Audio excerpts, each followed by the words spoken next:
to the Copyright Forum. If you have been to one of these before, you've heard me already say this, but I'm going to say it again if you haven't been, to kind of let you know who we are and what we're all about with this forum. So I've got a little thing here I just want to share with you. The Copyright Forum, hosted at Belmont University, is a program that encourages the exploration of both copyright ownership and the exploitation of intellectual property. The primary objective of the forum is to create opportunities for open dialogue that will foster resourceful and productive conversation between the public, members of the professional community, and Belmont's faculty and students. The overarching mission of the forum is to advance the American copyright debate by encouraging participation from all of the stakeholders, from all sides, and from all areas of the music and entertainment industries. To do our share, we intend to, and will, we already do, incorporate copyright issues into the day-to-day curriculum at the Microbe College of Entertainment and Music Business, as well as sponsor and host local and national events focused on timely copyright issues from both the marketplace and the legislative perspective. So, with that, I want to turn this over to our friend Steve Bogart and our illustrious guest, and enjoy the day, and thank you for coming. Thank you.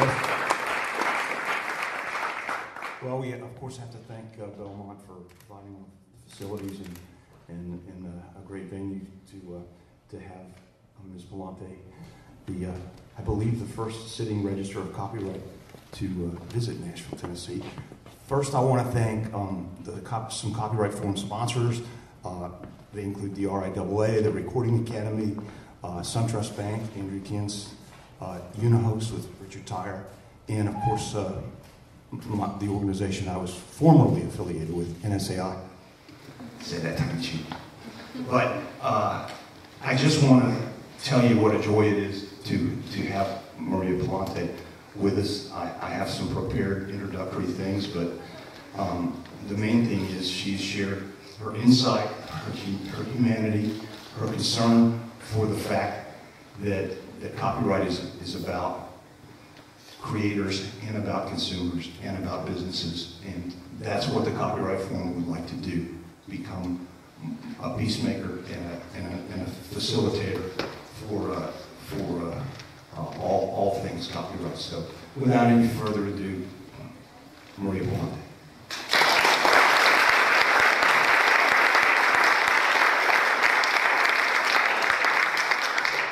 Thank you, Steve. Hello, everyone. I'm having a great time in the city, and I just want to thank everybody who's been so warm and welcoming and honest and insightful in the last couple of days. It's a privilege to be here with you. I appreciate the kind remarks, but it's actually quite energizing for me to come to a city like Nashville, or to come to Nashville. There's no other city like Nashville. And I want to thank Belmont University, and I think the Copyright Forum is just from what I know of it, just a wonderful idea, and I'm honored to speak to you today. So I just have some prepared remarks that I'd like to give, and then I'm more than happy to take questions, but I'd really like to hear from you as well while I'm here. This is not my first trip to Music City, but it is the first time I've been here since I've been appointed as Register of Copyrights, and I really would like to come back, and I'd like to bring some of my senior staff with me, and like to roll up our sleeves a little bit and maybe see what we can do about the future of copyright.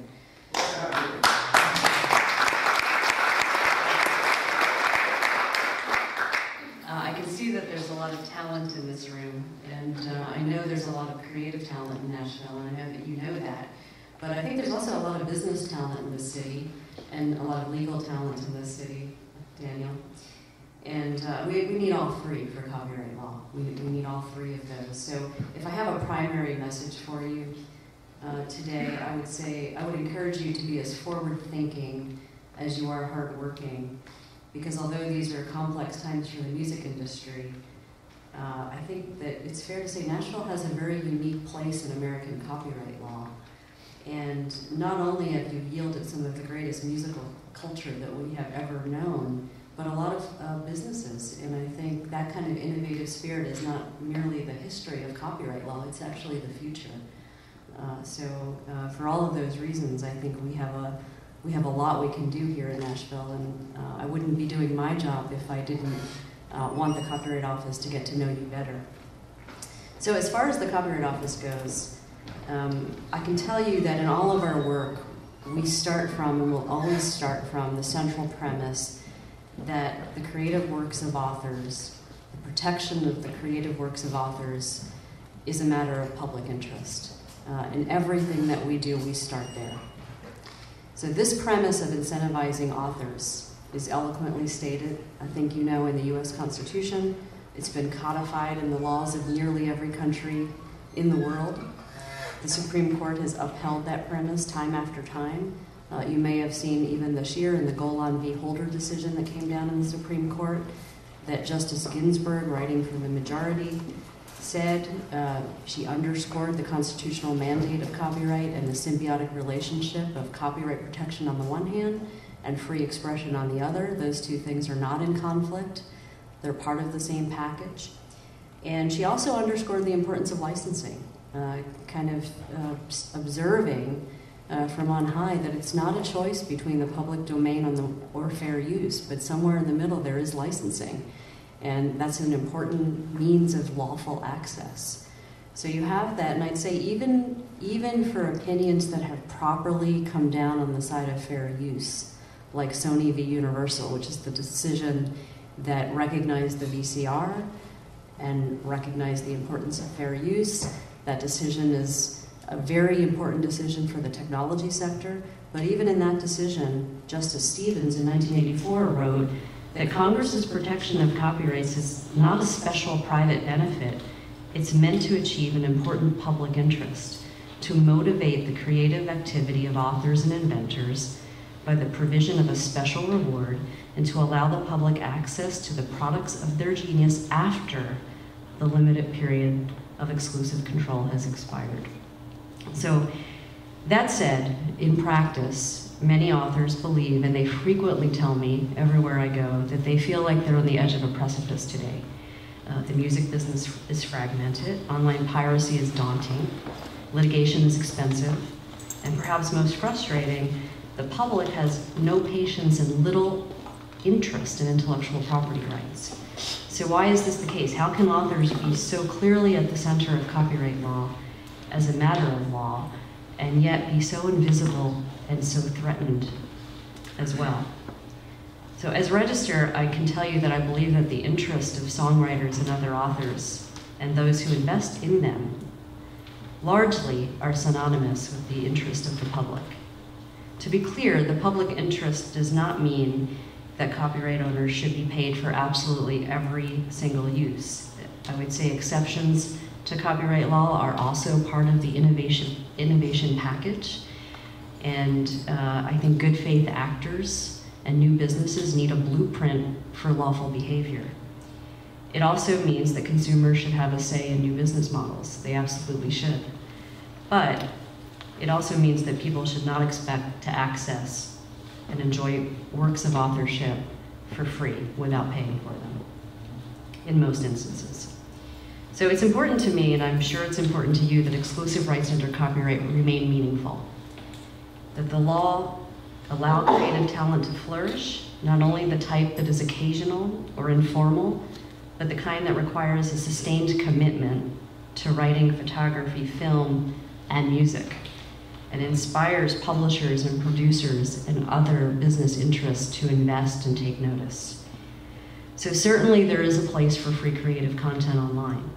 But to quote the Authors Guild, which is the organization of book authors in the United States, in an op-ed piece that they published in the New York Times in the past year, that cannot be the end of it. There's a place for free creative content online, but that cannot be the end of it. And as they wrote, a rich culture demands contributions from authors and artists who devote thousands of hours to their work and a lifetime to their craft. And if that doesn't describe Nashville, I don't know what does. So it's important to me, very important to me as the Register, to make sure that you know that we in Washington understand that basic premise. So from my perspective, in the end, I think copyright law is basically a public trust. It's best viewed comprehensively. It has many moving parts, many different interests, and many kinds of stakeholders have to be at the table. Sometimes the parts of copyright have to be updated, and I think we're in one of those periods of time. Many provisions in the Copyright Act are out of date.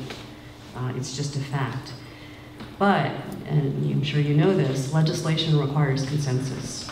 That is the legislative model that we have in 2012 and are likely to have for some time. And that means that you have to come to the table, and everyone has to come to the table prepared to discuss things that they really don't want to discuss for the good of the larger policy framework. Last year, I testified 3 times on the problems related to online piracy. I know that Congress is committed to finding a solution, and I think many people in Washington are aware that in the end, it's really not a battle between big content industries and big tech industries, but a matter of survival for American authorship. And that's where we start.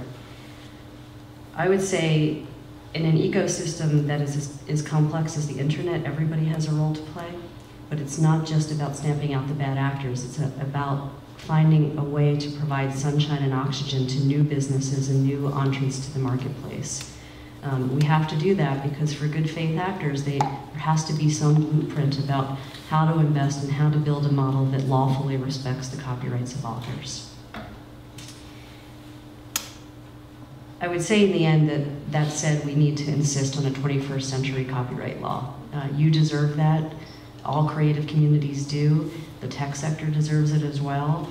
Publishers need to be able to adapt to the changing times and are. But everybody needs to come together because in the end it is about the culture of the United States and the world for that matter.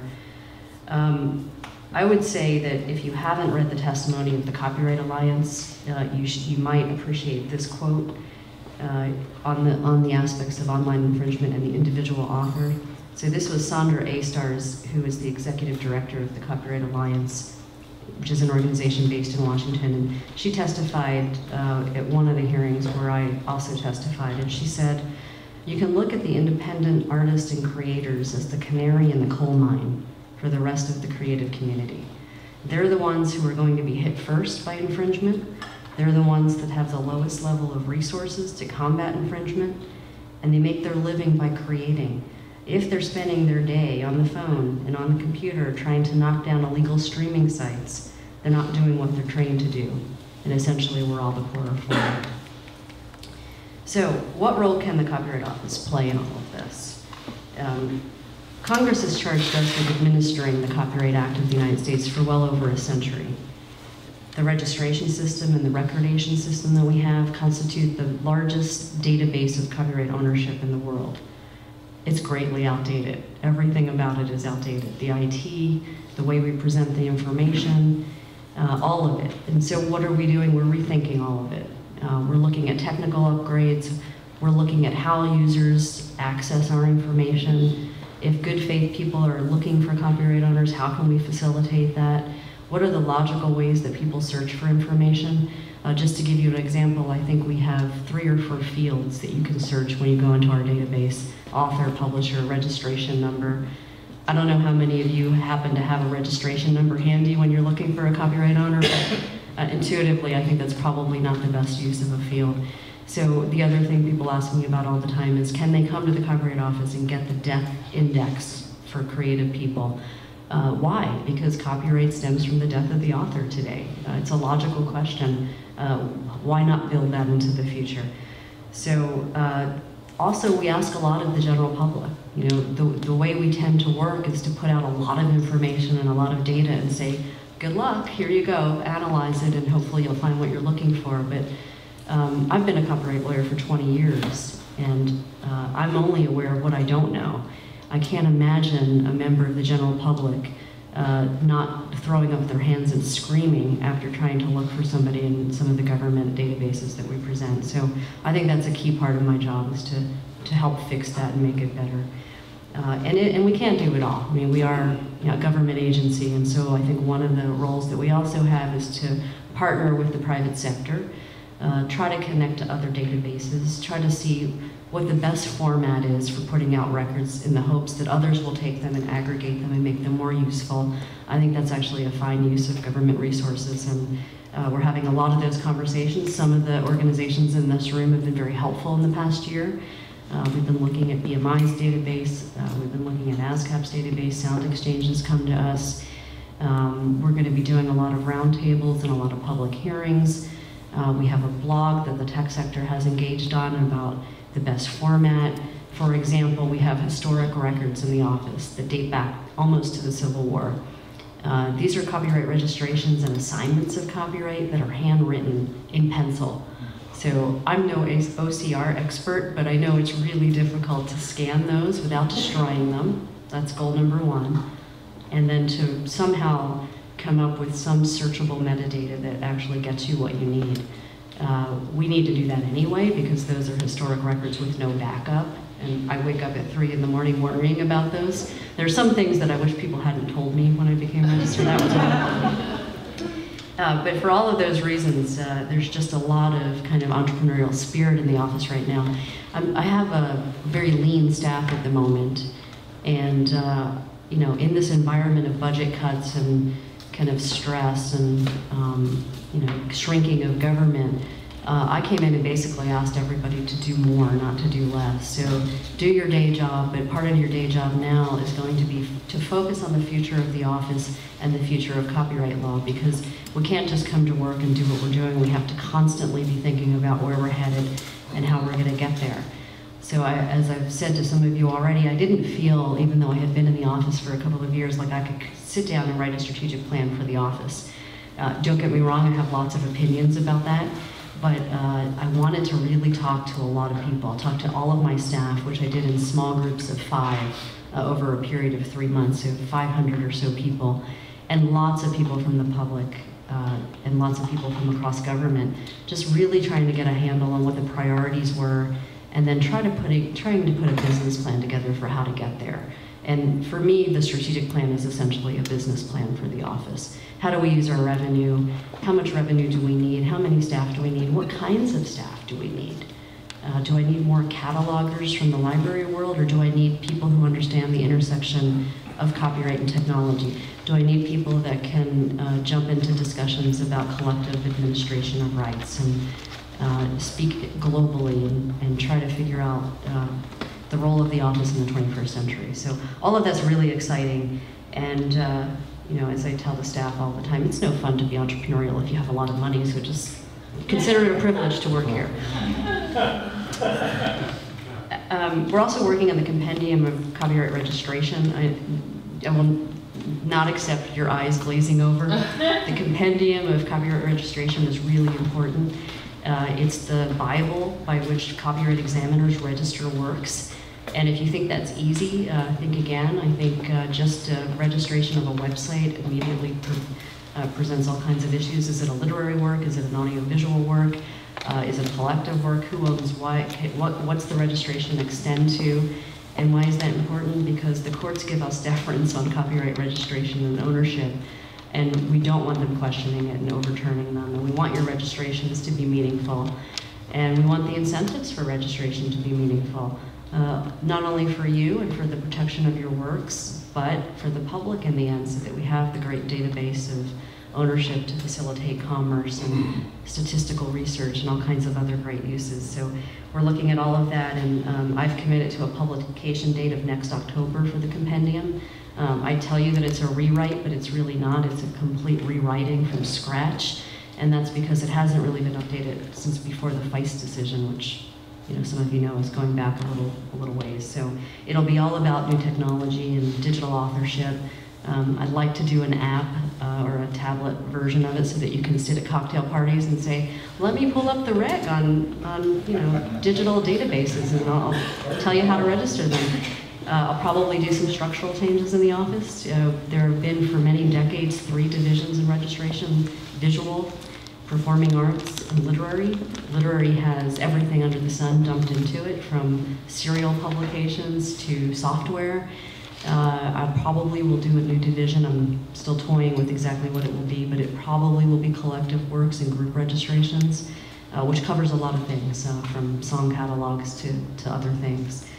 And I have all kinds of new positions. I'll be posting a lot of positions that have been vacated over the last few months at the top, and I'll be looking for new people. I have a chief information officer I'll be hiring. I've got a new position that I'm creating dedicated to education and public information. I, by statute, am allowed 4 associate registers, and they haven't all been filled over the years. Some of them work in, historically have worked in policy. That's a job that I had in the past. We've had one over registration, which I'll reinvent, but to me, given our clear statutory mandate to provide public information and education, I think having an associate register with a staff dedicated to proactive partnering in the education sector is a really good idea, so I'm excited about that. What else could I say? So I guess I would just say that I've said before, and I've said to some of you today, that copyright is just more and more a life skill. And for some of you, those of you who work in the field, whether you're on the business side or the creative side or the creative business side, you have to know a lot about copyright, you just do.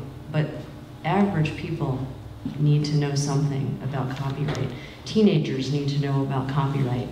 And I take that challenge pretty seriously. And any way that we can work together on that, I think, would be really productive. I would say that, like you, it's no fun for me to see copyright misstated in the press. It's frustrating, it's exhausting in some ways, but I think the more important question is, how did we get there? And I'd like to quote for you, as I wind up here, a quote from Professor Jane Ginsburg of Columbia University Law School, who once wrote, "In the copyright debate, appearance counts a lot. Unfortunately," she writes, "for many members of the public, copyright owners appear to be large, impersonal, and unlovable corporations.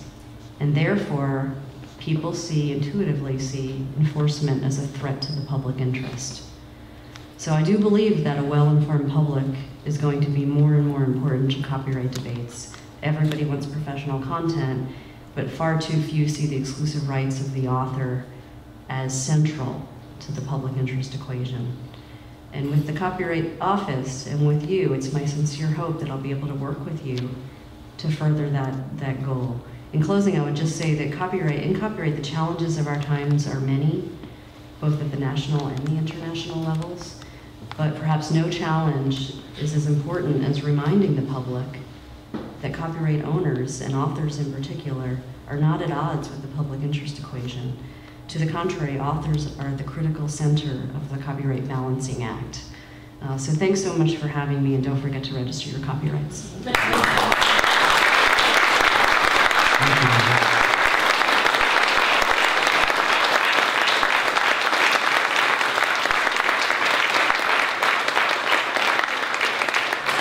We're going to take some of your questions, but I thought I would like to maybe start with one question I had, since I've had the joy of being able to bask in Maria's wisdom for the last 24 hours or so, and learned probably more than in dozens and dozens of trips to Washington, D.C. about the essence of copyright and the essence of what we're all doing here, and how we're trying to create a balanced ecosystem for all of us. And in a world where my contemporaries have seen their royalties fall off the table, and so their basic stance is, let's fix it. How do we fix it? And let's fix it now. And so obviously copyright reform, I understand that's probably not the right term, but the change in our copyright laws, which need to evolve and change, I wondered if you could just address process, pace, unintended consequences as we move toward a better copyright law that serves everybody. Thanks. See, that's a really difficult question, but that's the advanced copyright question. And I've only been the register for a year, so I'll come back and answer that next year. It's a great question. I think I understand the impulse to fix things quickly, and and the expectation that people will understand how to fix them in a way that benefits individual authors. Unfortunately, that message gets lost a lot. But more importantly, I think good, experienced members of Congress will tell you that good copyright legislation takes multiple Congresses to enact. And I don't think that's unique to the United States. So you have to kind of be in it for the long haul.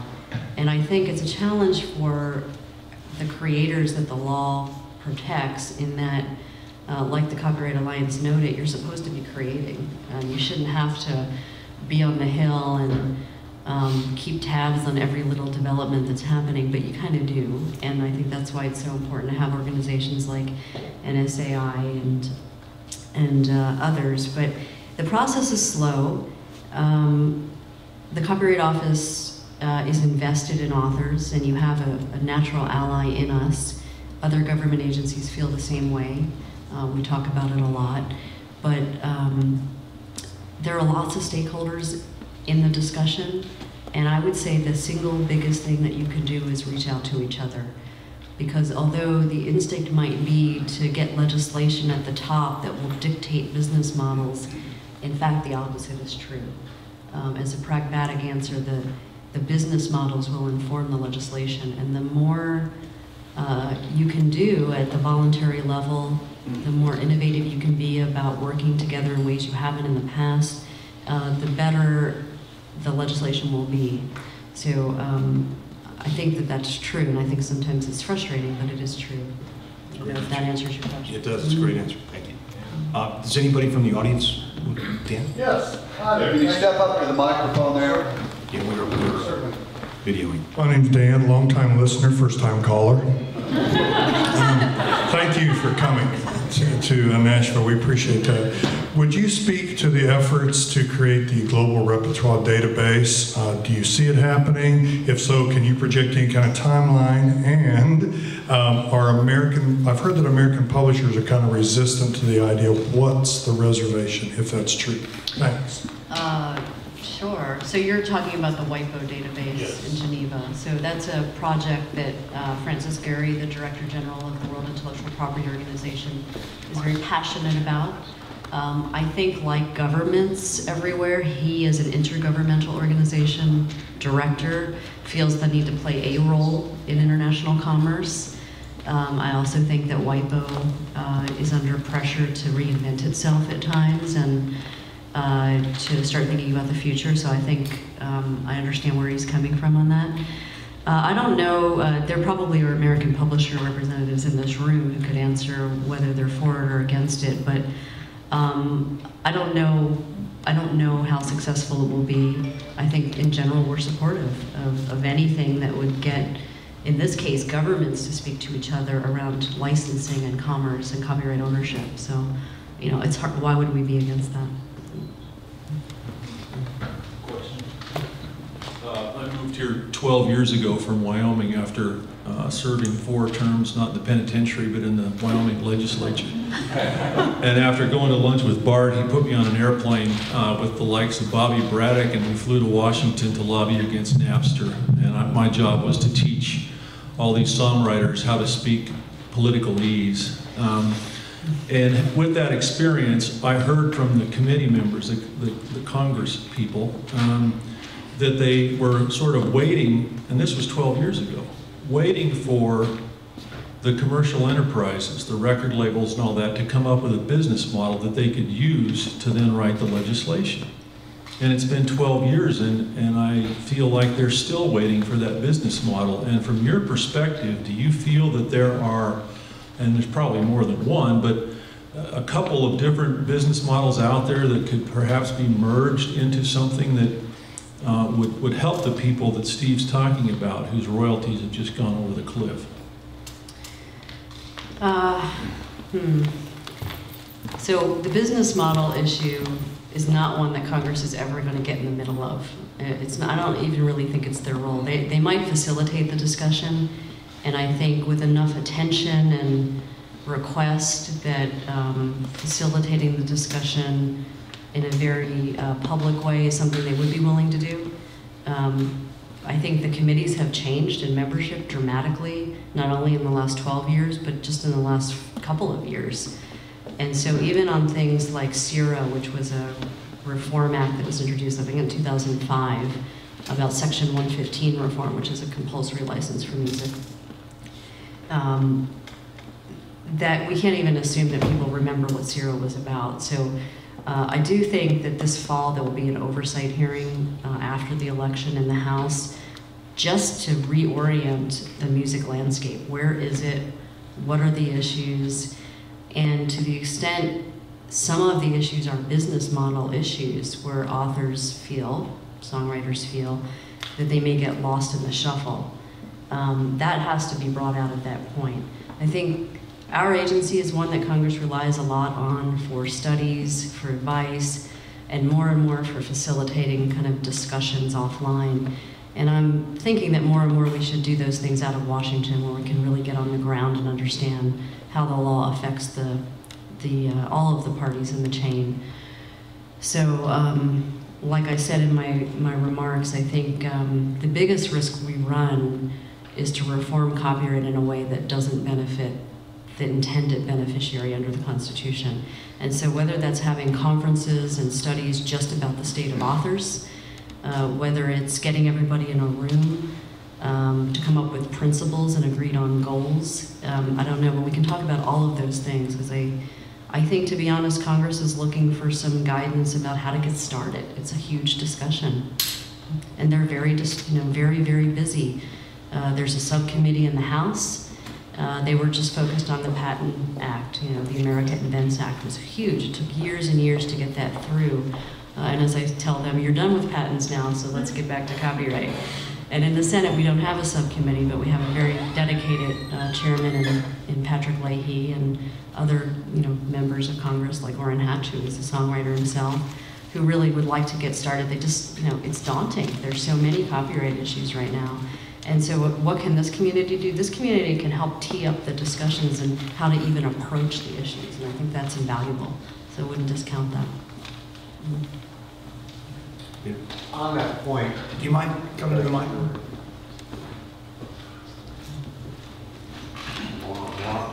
you've seen it, we are lovable. I don't know who that one was. I think you're lovable. We're all really lovable. On that point of legislative action, Yep. I have a two-point question. First on that, were you as terrified as I was when the SOPA legislation came through and some of the sites that thought that they were going to be affected by that, and they were screaming privacy, they kicked the internet hive, generating millions of emails to the congressmen and senators who were working on this bill. And I saw some people do an incredible 180, and all of a sudden they backed off of this, including the White House, because of these emails. This to me is like the new Leviathan, and all of a sudden, anytime they want to use this as an issue, they can generate those emails, and are you as concerned about that as I am? My second question is, I think the Constitution should now read, authors have the exclusive rights to their works, except on the internet. And the prosecutions that I'm seeing are few and far between. File sharing created more felons than the Volshnet Act. And yet there are very few, I see very few, and some high-profile prosecutions. Can you do anything from your office to influence the judiciary as far as how important it would be to have some serious convictions and put some people in jail?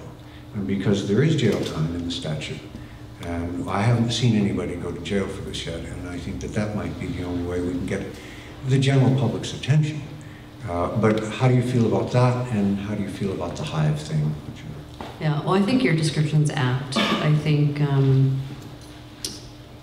so online pirates, sometimes in the Copyright Office, we go to Congress and say, here are some issues you really should focus on. We'd really like you to prioritize them. We'd like to do a study on this. We're going to do hearings on this, but we think you should have a hearing on this. And sometimes they come to us and say, here's our agenda for copyright, and we'd like to do the following. And I think you should know that for online piracy, it was the latter. When I became registered, they were already committed as a Congress to addressing that as the copyright issue they were going to take up. And I think, you know, another perspective on that, and one that I'm sympathetic to, is that it's hard for the public to understand the merits of copyright if you're only doing enforcement issues. And perhaps if you're doing things like library exceptions and orphan works at the same time, the tapestry of copyright makes more sense to people intuitively. So it would be nice to get all of those issues kind of moving forward together, and that's how I view them naturally as a policy lawyer. Yeah, the hive was kicked, and there were some really good provisions in both SOPA and PIPA. I will say, though, that whenever, and my testimony speaks for itself on both of those bills, but I will say, whenever you're giving the Attorney General more tools, and in this case, the tools were designed to allow the Attorney General to have as sophisticated a response as the infringement itself is. So if you have 21st century infringers, pirates, you should have 21st century tools. But we're all United States citizens here, so when you give the Attorney General more tools, you should also be thinking about due process. And the due process part of the discussion is where it went off the rails. There was due process. There was deliberation over the bills themselves. We could have a legitimate conversation about whether there was enough deliberation over the bills. There was a requirement that the Attorney General, and in the case of the part of the bill that applied to copyright owners, that they be able to, that they have to get orders. They have to go in and convince a judge or a magistrate to give them a court order to ask Visa or MasterCard or advertisers to stop processing transactions. So it wasn't like you could just do it on your own. But how easy is it to get those orders was a question that came up. Is that just pro forma? Well, maybe, but is it any different than the rest of the laws that we have where one has to get a court order? Notice, you know, if you're going to raid a store on Canal Street in New York for selling infringing products, you don't give them a phone call and let them know you're coming. That was one analogy. It makes a certain amount of intuitive sense. That's the way copyright raids have always worked. But when you're on the internet doing a raid, you're dealing with content. I mean, websites are all about content. So there's a certain heightened speech issue that comes into play and expression. And so therefore, the collateral damage that might be done by accidentally setting down a small website that was innocent, even if it can come right back, feels wrong to Americans. And so when something goes off the rails like that, I think we have to accept that there was something in the debate that didn't quite make people feel at ease. And so those are the kinds of things that I think we should work on. I can say that I testified that the due process was critical and needed attention. I think the Congress was committed, to be honest, to perfecting it. Every indication was that they knew that the bills needed to be edited, and we're going into committee markup for that reason. At the end, there was a markup that got lost in the PR campaign where a lot of provisions came out. And then there were issues that hadn't been controversial, like the giving the Attorney General the ability to prosecute criminal streaming. Right now, that's a misdemeanor. If you are criminally engaged in the reproduction of works or the distribution of works without permission, the Attorney General can go after you. In streaming, it's merely a misdemeanor. Why? Because streaming for the longest time wasn't a threat. I mean, who was going to, you know, show the Super Bowl if it was going to be, you know, over some terrible connection, interrupted and slow? But today, streaming is a great choice for pirates. It's one of the primary ways that people do pirate. So it goes without saying that that should have been updated. To me, that was a very basic issue, and it blew up in a way that was unexpected. That's all about you know, stopping libraries from displaying things on their websites. It's about putting Justin Bieber in jail. It was about none of those things, but it got caught up in the mix. And I think in the end, it was just such a gigantic piece of legislation that there was enough misinformation, yes, but also some legitimate questions that just needed more time. And I think you'll see Congress pick it up. And the question for all of you and for me is, do you pick it up in a monumental way like that, or do you start to work on where there is consensus? And I think there is consensus that certain parts of the bill were fine. And even those opposed to the bigger piece of legislation were fine with giving payment processors some cover to deny transactions, giving advertisers the ability to stop advertising sites that were clearly infringing or primarily infringing. The legislation was supposed to be about the worst of the worst. In the end, it was a little broader than that. I think we have to, agree that it was. So, one way to get legislation through, and I said this a little earlier today at a lunch where I spoke, is to think we have to get this through now, and it has to be as big as it can possibly be, because how often does Congress pass copyright legislation? And the other school of thought is to do it well and to do it in interim steps. And I would say that that is where we are with the new Congress. I don't know if that answered your question. More questions? Lisa? I think what you've addressed as far as public perception of copyright law is definitely one of the biggest issues against creators, just because it is this idea of the big bad copyright hotting up there. Could you elaborate a little bit on what specifically you're thinking as far as education goes for the public and kind of what your overarching goals are? I could.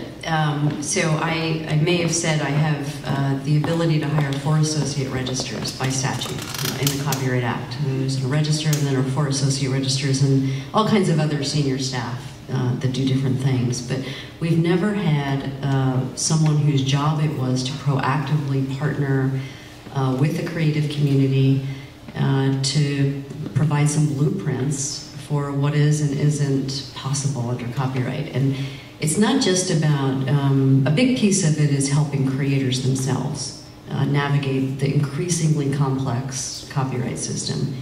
But some of it is just to provide good faith actors and businesses with some sense of, if you invest in this way in your business, that will be a lawful way to do things, versus, at the 11th hour, having them find out that everything that they've done is not going to work because ultimately it's infringing or something like that.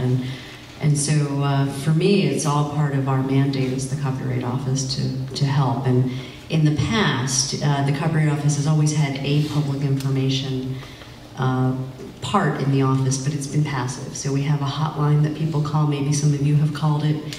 And it may be anything from, I'm a teacher and I have a question about fair use, or it may be, I don't know how to register the song. Should I be going to the Performing Arts Division or the Literary Division? Which one, how do I do it?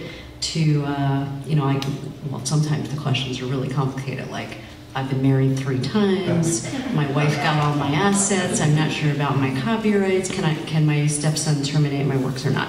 Those are like the advanced things where the person on the phone goes, I'll call you back. So we, that's very important, but and then it might be, I registered yesterday and I haven't gotten my registration yet. Where is it? We get those too. And we do some things that I think are good, but they're a drop in the bucket. So in Washington, there's a school called the Duke Ellington School for the Performing Arts. And a lot of the staff will go and speak to the students there and answer their questions. People go out and speak at library associations and other places. The staff has in the past done things here at the First Amendment Center with the legal bar. So the question is, how do we kind of harness the existing institutions around the country? How do we partner with you? And what should we be doing? Should it be curricula in schools? Should it be mini-mesters, mini courses in college? Should it be primarily focused on the user or the would-be user? Should it be primarily focused on the creative person? And ultimately, how does it all inform kind of the state of the law? So my vision is a very senior lawyer in that position who loves to teach, is good at it, and will have both the public office that already exists, our publication division, which already puts out circulars that are a little obtuse. I mean, you know, I would hurt their feelings for them to hear me say that, but they are. And just some more general materials, and then to come up with a proactive plan where we can use resources sparingly, but do it in a very productive way. So that'll be all part of our next year, developing all of that. More questions? David? I'm David Maddox. I met you a few minutes ago. I teach copyright law. I wonder if you would comment just from your perspective, because you have a unique bird's eye view of what you think is going to happen in the 35th anniversary since 1978 with respect to termination of transfers, and is there going to be a blizzard of litigation? Yes. And so I should invest in litigation stock. But could you comment about that generally? Yeah, I mean, many a lawyer have noted that they could open up a practice doing only terminations and be busy 24/7. You know, it's a little heartbreaking to know how much litigation there is going to be around termination, because it is clear from reading the legislative history of the provisions that Congress intended that authors would have an enforceable termination right. And yet, there are some exceptions, and there are some problems in the way that the legislation was crafted that will leave tons of open questions that will be litigated. And if the litigation is done in a way where the person who is legally correct doesn't have the resources, you know, we have a saying as lawyers that bad facts make bad law, and that is a concern as well.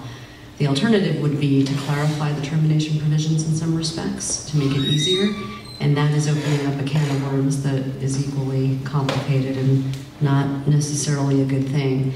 That leaves regulatory action, which is my agency, and we have tried in the past couple of years to two things: provide some clarity where we can and where we have the authority to do so. So one of the issues that I personally worked on is this thing called the GAP grants, where many in Nashville were involved in this discussion and contributed comments. But the fact pattern, which I'm sure you know, is that if you had an agreement pre-1978, and this is ridiculous with so many young people in the room, and then the new law was enacted, which we still call the new law, and you created your songs after that date, are they terminable or not, and under which provision? And there was a school of thought that they're not terminable at all, because basically the law was straddling, the termination provisions were straddling the two sections of the law. And in our analysis, everything pointed to, yes, they're terminable. But the reality is that the marketplace does not support a clear date of execution of a contract assigning copyright. Because in places like Nashville, so much was done on a handshake, and maybe it still is. And so many songwriters had long-term deals where they were delivering things over a span of time. And that's the business model, and lots of people argued, well, Congress intended termination for some, but not all, and they looked at this issue, and therefore you can't open it up. And we looked at everything and just concluded that there is no way that Congress looked at how copyrights are actually assigned or were assigned during that time. And if they had, they would have been concerned about using date of execution of a grant as an important factor in when and how you can terminate. So that's just one example. So that may get litigated, but in that case, we felt it was within our authority to do an analysis, to put our opinion on the record so that perhaps it will be useful in settling disputes like that. The other side of it is that we need to make sure that our records are very valuable and very useful.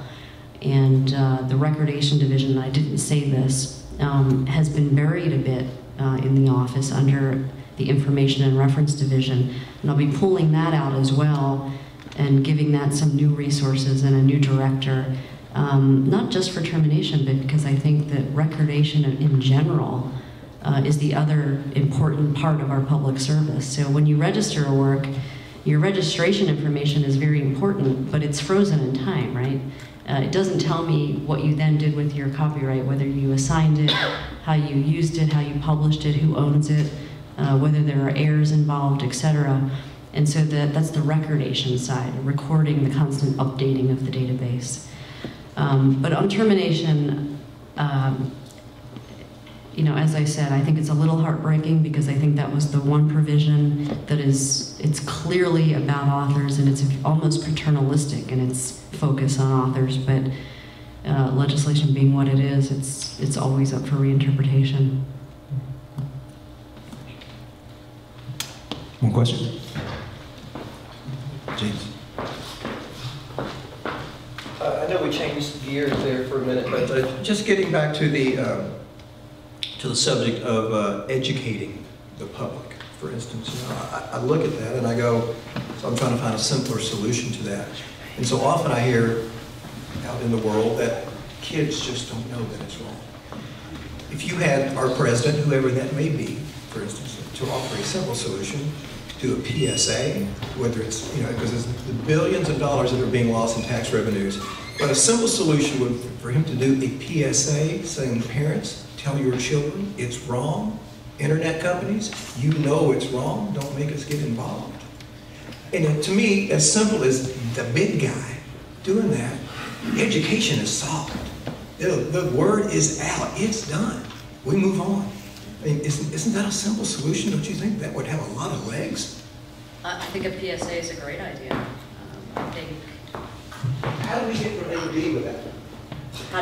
Well, I think a PSA is a great idea. I think documentaries on copyright are a great idea. I'd love to do an exhibition on copyright at the Library of Congress. Now, I'll come back to your question, but the Copyright Office, as I think you know, is part of the Library of Congress.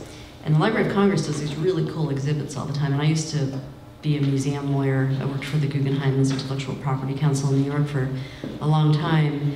And I know about exhibitions and how to really do a cool exhibition, from the legal side anyway, even though I never understood curators, but that's a different issue. I never understood how they were using them and said, what are we buying again? I don't understand, it's light bulbs.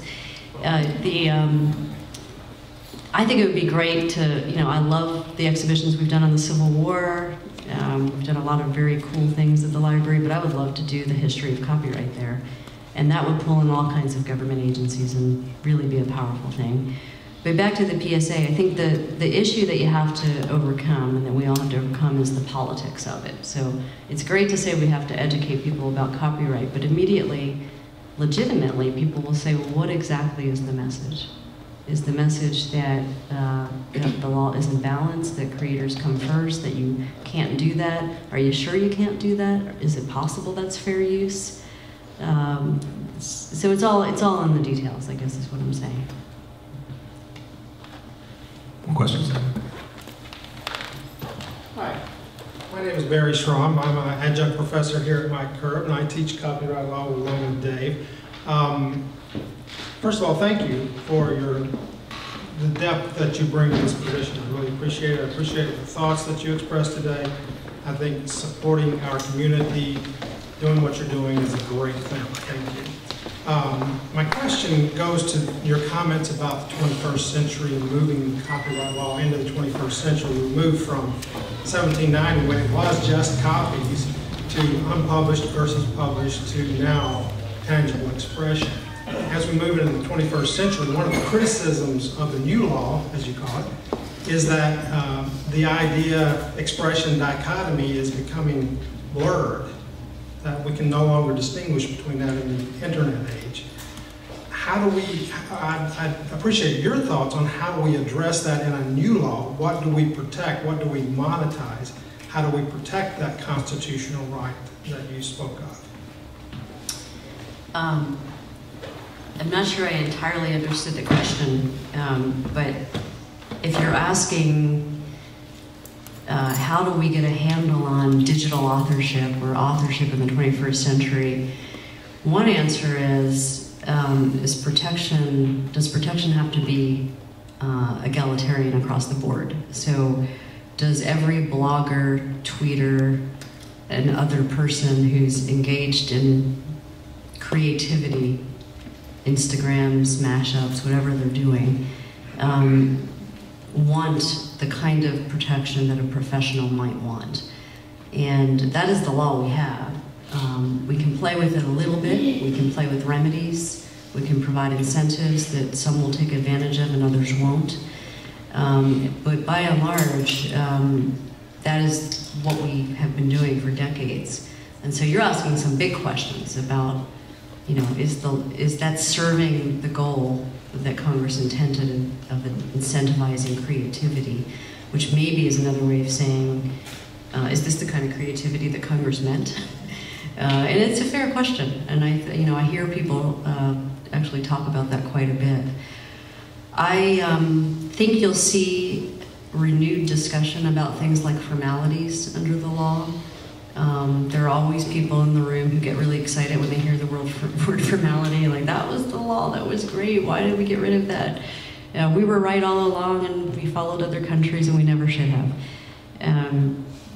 We can't reintroduce formalities as a condition of copyright without changing the Berne Convention, which is on the table for a lot of people, that's in fact something that should be addressed. But assuming that that is a very long discussion, what we can do in the meantime is introduce what we call formalities with a small f. Statutory damages in some ways are a formality with a small f. It's a, you know, you get greater remedies if you register, you give something, you get something. There could be other kinds of discussions like that. And I think that we will have increased discussions about that. There have been some conferences academically on that topic, and I think we're following those in the Copyright Office. I think professionals for whom copyright is a lifeblood should really think about that. Is it such a threat? Is it better for you? Is it not better for you? There are lots of big questions there. I mean, always the issue, and this is kind of the point of Berne, is hurting authors who wouldn't know the rules, right? Like, if they don't know to do something, they won't do it, and therefore they'll be disadvantaged. And you don't want copyright to become kind of an esoteric body of law again. On the contrary, I think we're trying to make it more understandable. So it's a big challenge. I mean, copyright lawyers spend decades becoming experts and are always aware of how much we don't know. And at the same time, we expect people to respect copyright law. And, you know, it's a really kind of jarring disconnection in some ways. I think we're out of time. I want to thank you all for... Bart has a question. Well, we'll make some time for Bart. I don't really have a question. I'm Bart Herbison with the Nashville Songwriters Association, and I just want to thank you for responding to our invitation to come spend time in Nashville. I think it speaks volumes that with all the challenges that you have to direct over the next few years to help us figure out the future of this, that you actually spend time with creators. And I think we both learned that we have a sense of community, not only within the music industry, but education community, the legal community, the tech community, the entrepreneurs here, the finance community, to help you advance your agenda. So thank you, and we expect to see you back pretty soon.